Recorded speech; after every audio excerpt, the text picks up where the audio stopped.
Our top winner in the showcase is Gay. Welcome everybody to episode 1 of a little series that I'm going to be doing that I want to entitle Price Check. I get a lot of requests when I'm streaming, and I don't even stream for that large of an audience at this point, but even so, still pulling in an audience of maybe a dozen people at most, I still get people coming into the stream all the time, linking me things and asking me to price check them, and I'm more than happy to oblige. I feel like building a knowledge base among the community is one of my jobs if I do want to get deeper into streaming, and so to further that, I'm going to be putting together this little series where I feel, personally, I learn best by example. There's a video that was released a long time ago, a good few leagues back, on Ziggy D's channel, in which he takes a few stash tabs worth of random gear from mapping and IDs it and then prices it accordingly and makes an hour-long video out of it. And I thought that was a really cool idea, and I really learned a lot from that video. I found it back when I was still getting started in Path of Exile, still learning the game, the ins and outs and all that, and it really helped me quite a bit. So no more of those videos were ever made, at least as far as I'm aware, from any of the larger PoE content creators, so I feel like there's a bit of a void there that I can fill, because I'm sure there are other people that can learn from that just as much as I did. So without further ado, I've got my evaluation tab right here, a bunch of random gear that I've just pulled together from mapping. This is the sort of thing that I'll generally pick up. I don't know what you're doing in there, but actually that's a pretty good example. This is one of the new Threshold jewels. I forget exactly which one, Winter Burial. Glacial Hammer's not a strong skill. It's not currently in the meta. Nobody's really going to be using this, so it's really only vendor food. But small uniques like that will still give Alk Shards, so they're definitely worth picking up just to vendor for the Alk Shards. So we will clean that out of there real quick.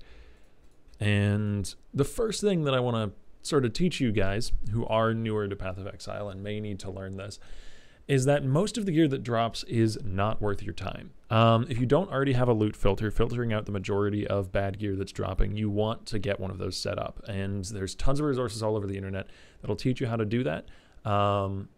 You should give it a quick Google search, just Path of Exile loot filter, and you'll find all the tutorials you could possibly need. There's even one on the wiki which goes step by step. But once you've got one of those set up, even most loot filters, you're not going to want to pick up everything they highlight. However, the best items to pick up are usually jewelry and belts, which is why this tab is mostly full of those. Jewels are always worth your time. Boots can be worth something if they're a good base. Volgreaves is okay. Sorcerer boots are the best ES base. And I personally like to pick up imbued wands because a really well-rolled physical damage wand can be worth quite a bit. But let's get down and dirty and do some IDing. Generally, I don't pick up quivers. I just picked up one by accident, and I figured it would be worth highlighting. So I've got that here as well. And let's go and shovel some stuff onto Navali. I'm sure she'll appreciate it. Even out of what you pick up as well, the majority of it is going to be worthless. The reason why a really good ring, a really good belt, something like that is worth so much is because they are so incredibly rare and hard to get your hands on. So I'm just going to be sort of giving these the once over, and if I see anything that's even close to being good, I will highlight what makes it worthwhile, but for the most part, this is going to simply be garbage. And please, in the comments below, let me know if there's anything I can do to improve this series. This is something that I want to do frequently. It's something that I want to be uploading maybe 2 times a week or something along those lines. I'm not entirely sure at the moment. This ring, for instance, has potential value if some of these rolls have been a little bit better. Rarity is good to have. A high intelligence roll, any high stat roll is going to be really, really valuable potentially if it's alongside other rolls. Stats are something that I like to think of as a value add. You know, you've got to have a good ring already, and then having a stat roll on that item to back it up just increases the value by so very much. Looks like none of these jewels are worth much at all. On jewels, you are looking specifically for either a life roll or an energy shield roll. And on those, the ranges are a 4 to 7 or 5 to 7% on life, and I believe 5 to 8% on energy shield. and then a damage stat most likely. Or if you have a rare jewel and it's got 3 good damage stats that synergize well, something like, say, projectile damage, physical damage, and bow damage, then that could be worth something. But if it's just a 2-stat jewel, it needs either life or ES to be worthwhile. This ring had some potential, just judging by the rolls. It's got weapon elemental damage and life. Those are a great combo. There's a lot of builds that can make use of both of those rolls. Things like Brutus's Lead Sprinkler, or just a really generic, like pretty much any chieftain builds, war chief, anything that's going to be using physical damage and fire damage together is going to want this kind of ring. The mana regen is kind of bricky, meaning that it's not really very useful. It's just taking up space. Rarity is another value add stat, like I talked about earlier with stats. Rarity is really good on an item that's already good. It just increases the value. But all res is very, very nice. This is a ring that earlier on in the league, this could easily have sold for a few chaos. And at this point too, it could potentially sell for a few C, but we're rather late in the league. There's not very many people looking for gear at this sort of tier, which is like starter gear. And as such, it likely won't be worth the time to try and sell it. Doesn't have anything super good. Again, on most jewelry, just like with jewels as well, you are looking for a life roll or a high energy shield roll, something to make it worth your time. Breach rings are particularly hard to get a really good ring out of, I suppose, because they don't have the implicit doing any work for them. The doubled in breach implicit is almost useless. They have to have basically perfect suffixes to be worth something. However, the fact that there are only 1 slot in your inventory still means they're worth picking up. And a perfect breach ring can actually be worth quite a bit. Now, imbued wands, I mentioned these earlier. They are highly, highly unlikely to be worth something. Like, I don't think I've found a really good imbued wand yet. But if you get one with a tier 1 physical damage roll, or a flat fizz damage roll that's really high, or a good attack speed roll, or preferably a combination of 2 out of 3 of those things, that can be worth so very much money. So they are worth picking up, even if just for the long shot that you get really lucky. And none of the rest of these seem that good. 70 life made me look twice, but it doesn't have anything else worthwhile on it.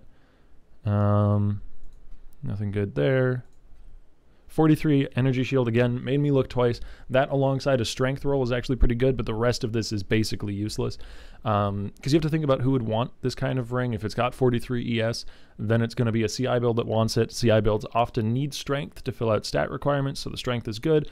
But CI builds don't care about evasion, they don't care about life, they don't care about life gain on hit or on kill. Well, no build cares about those because those are basically useless stats. So in the end, it's not worth anything. And neither is that.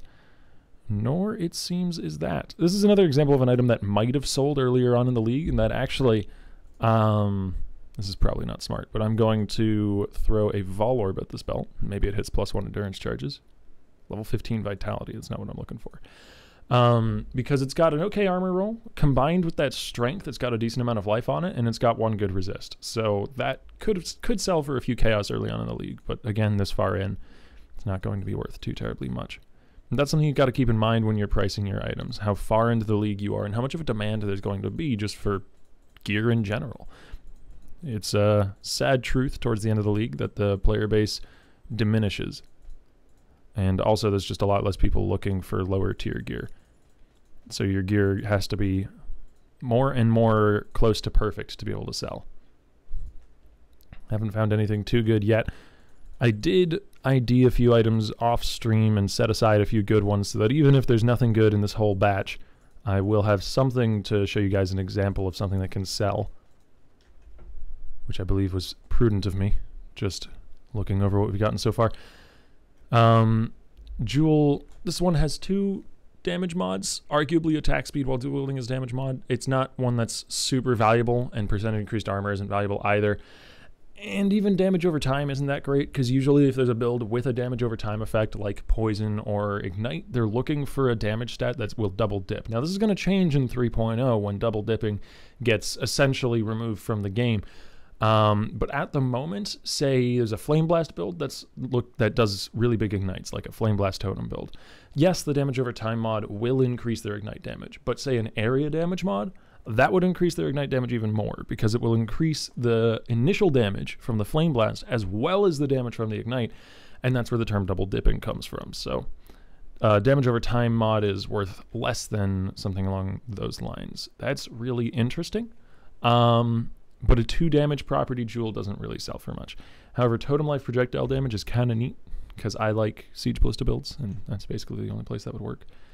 73 life and 42 strength is a lot of life for a ring. That's almost as much as you can get on a ring, because strength converts to life at a lower ratio, but there's no resistances on this aside from the implicit, so sadly it's gonna be dropped into the vendor trash pile. Nothing great so far. On boots, what we're looking for, because we only got a few pair of boots, so even though we don't have it here, I may as well just go over what is really desirable. The reason I pick up boots is because, again, like breach rings, they've got really high demands to be sold.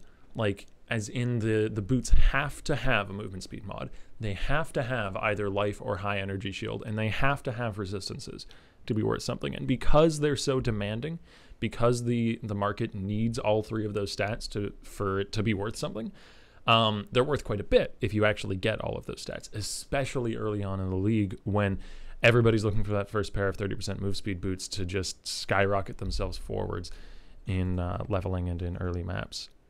One good property on that jewel means we're going to throw an augment at it and hopefully hit like life or high ES or something. And yep, no move speed on those, so they are worthless. That is a quick way, like if you're trying to quickly evaluate boots, just if it doesn't have move speed, vendor it. Unless it's like perfect otherwise, you cannot sell boots without movement speed. They won't sell most of the time.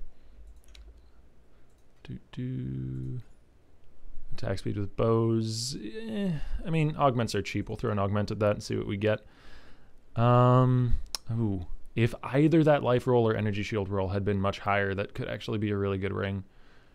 Because Diamond Ring is one of the best bases. There's a lot of builds that are looking for that.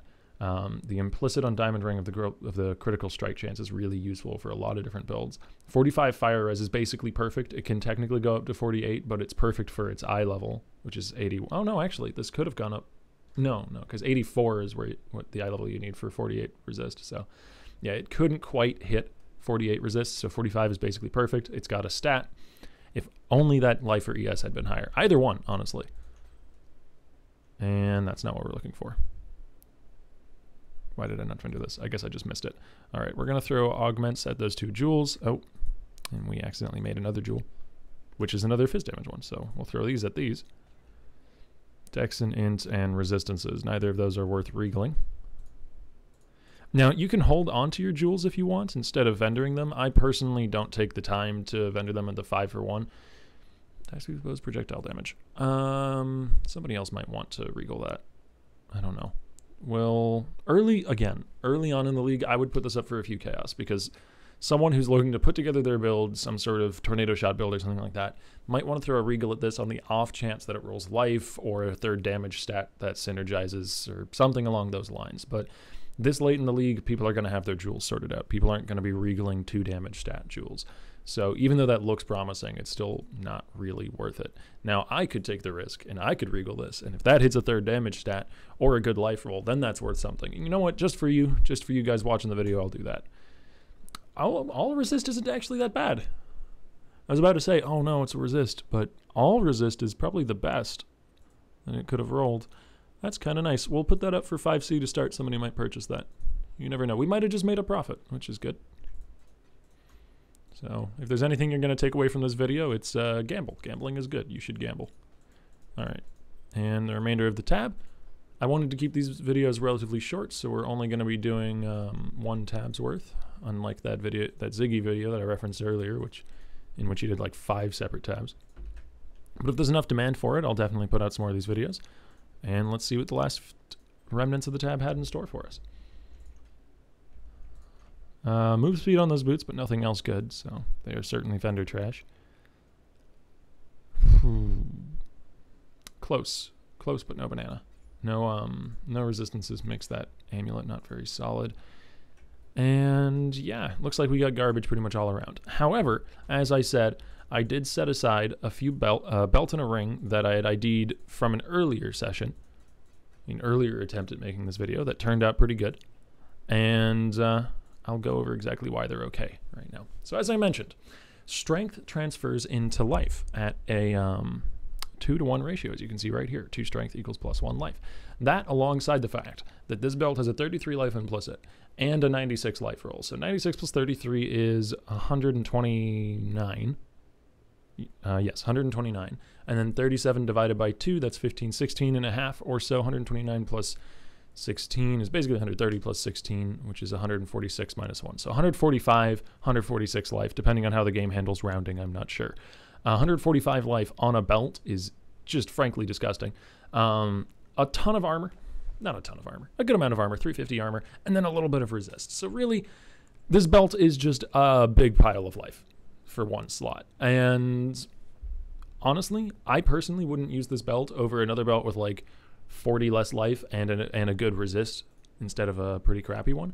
But somebody might just be looking for as much raw life as they can get in their belt slot because they finished out resistances elsewhere. So I'm going to throw this up for a cool 3 chaos, and maybe somebody picks it up. You never know. This ring, though, is quite interesting to me because it is the first plus to level of Socketed Gems ring that I've seen so far this league. I may have vendored a few by accident, but it's the first one that I've seen and actually remembered to hold on to. And I'm not sure what it's worth. So this is going to be a learning experience for both of us as I transition the screen through a movie making magic over to pathofexile.trade or PoE.trade. And we're going to search up a similar ring to this one. Now, the one that I have right now is +2 to level of Socketed Gems, 50 int, which is a really high int roll. It only goes up to 55, I believe. 27 ES, which is not particularly high, and 17% rarity. So it's got some energy shield, a lot of int, +2 to Socketed Gems, which that's the mod that I don't really know the value of, and a little bit of rarity, which I mentioned earlier is a value add stat. So we're going to search specifically for an unset ring. Though level of, I hope that PoE Trade actually has the ability to search for this. Yes, it does. So we will search for a minimum of +2 to level of Socketed Gems. That's really the stat that we are trying to base our value off of. So we're going to be really specific on that stat, but we're going to be a lot less specific on our other stats. We're not even going to put in the rarity because that's not really affecting the value of our item very much. Instead, the two biggest value stats on this item are the int and the level of Socketed Gems. So we'll put in a minimum of 40 int to get a bigger range that we can look through. And we'll put in a small amount of energy shield. We'll just put in any amount of energy shield to start off with. And I imagine we'll get quite a range of rings doing this, but we'll see. Oh, only 12 results. Okay. Well, we're starting off at a 5C level, and that ring is decidedly worse than ours, I'd say, even though the energy shield map value is higher. Let's sort by int. And we see a ring actually quite similar to ours. Instead of rarity, it's got mana gain on kill. It's got a little more int, about the same energy shield, and the +2 level of Socketed Gems. That's 13C, and it's been up for 2 weeks, which means it's not really selling at that price point. Okay, that's a curious one. But this does have a much better resist. Yeah, this is altogether a much better ring, and they've spent a lot of money on this. Can have multiple crafted mods, costs 2 exalts to craft. So they've spent a minimum of 2x making this ring, so putting it up for 2.5x is actually kind of cheap, considering. Yeah, a lot of these I imagine are gonna be crafted rings, as that one's pretty bad as well, up for a week for 30C, and I can see why. It seems like a lot of people don't really know how to price these, which makes sense given that they were just added this league, and there's not too terribly many builds that actually use them. But if we're seeing one that's basically the same as our ring, for 13C that's been up for 2 weeks, either this guy isn't selling, which I don't know. I mean, I trust Dr. Mantis Toboggan. I don't know about you guys, but I do. Or 13C is a little bit pricey. So I think we'll start with ours at 10C. See if I get a crap load of messages. If I get a lot of messages all at once, I'll know that I've priced it a little too high. And don't be afraid to reprice your items if that's the case. Just message people, let them know, I'm sorry, I mislisted that. I'm going to be rechecking the price and putting it up. Honestly, some people dislike it when you do that, but so long as you message the people, so long as you let them know that it was an honest mistake, I don't really think that the blame is on you as a person for doing that. You can't be blamed for not having a perfect knowledge of the market. But yeah, that's about it. That's the end of our stash discussion. I don't know. It's the end of the first episode of Price Check. I apologize for my rambling ways during the video. I haven't made a lot of videos as of late, so I'm a little bit rusty. But I hope you've enjoyed what we've been up to here today. And feel free, by the way, to post links to items that you want price checked in the comments to this video. Preferably using an Imgur link that shows a screenshot of the item. That is the best way to show me the item that you're looking to get price checked. I'd be more than happy to respond with the value that I think it holds in the current economy. Now, do please keep in mind, economies change, metas shift, things change in value. So if you can't sell it at the price point that I mentioned, or if it could have sold for more than that, I accept no responsibility. I only will be advising you. So don't come to me asking for money that you should have made on an item that I gave you some advice on. Other than that, though, I am perfectly happy to help you price check your gear. My name is Octavian. It's been great doing this first episode of this new series with y'all. I hope you enjoyed, and I'll see you next time.